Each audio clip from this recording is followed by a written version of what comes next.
je te comprends, je te comprends. Mais ça va aller, ma chérie, ça va aller, fortifie-toi.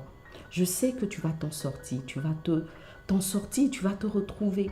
Allez, je te laisse. Prends courage, bisous.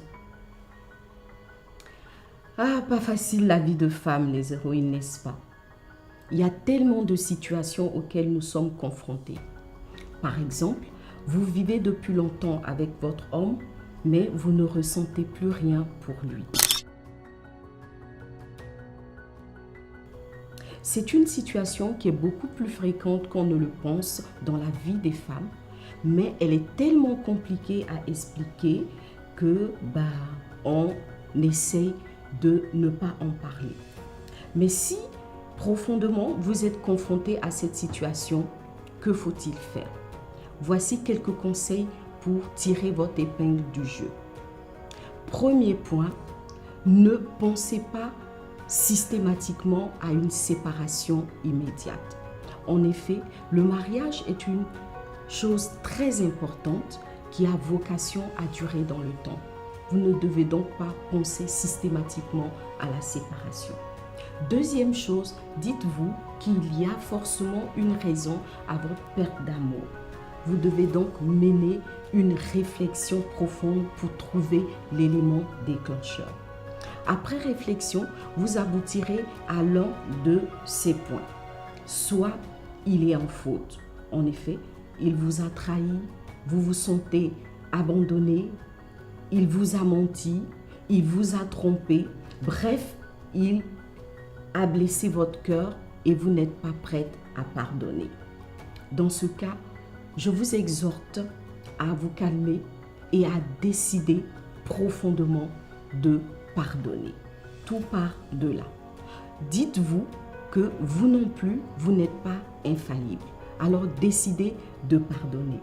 Ensuite, prenez le temps d'organiser un tête-à-tête avec votre chéri et exprimez-lui votre ressenti en lui demandant de changer. En tout cas, de faire l'effort de changer. Ou alors, vous vous rendez compte qu'il n'a rien fait de mal, mais c'est plutôt vous qui êtes tombée amoureuse d'un autre homme. Cette situation est un peu plus complexe. Dans ce cas-là, prenez encore une fois un temps de réflexion et faites le point de la situation en analysant profondément vos objectifs de vie et ce que vous attendez réellement du futur. Je vous conseille de faire le choix de la sagesse parce que les sentiments sont éphémères et vous vous rendrez compte qu'ils partiront aussi vite qu'ils sont venus. Ensuite, éloignez-vous systématiquement de la personne dont vous êtes tombée amoureuse et essayez de réchauffer la relation avec votre conjoint. Prenez aussi un temps de prière en exposant au Seigneur la situation et soyez sensible à la voix de l'Esprit et obéissante aux instructions qu'il vous donnera. Ou alors, c'est simplement que vous êtes fatigué de la monotonie dans laquelle baigne votre couple. Là, la chose est tellement plus simple. Décidez de vous engager pour raviver, pour rafraîchir votre relation.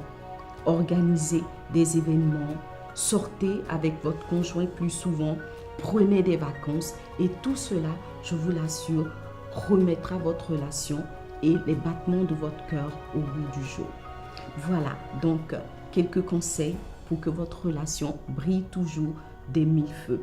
Que Dieu vous bénisse, héroïne. À très bientôt. Et surtout, relevez-vous.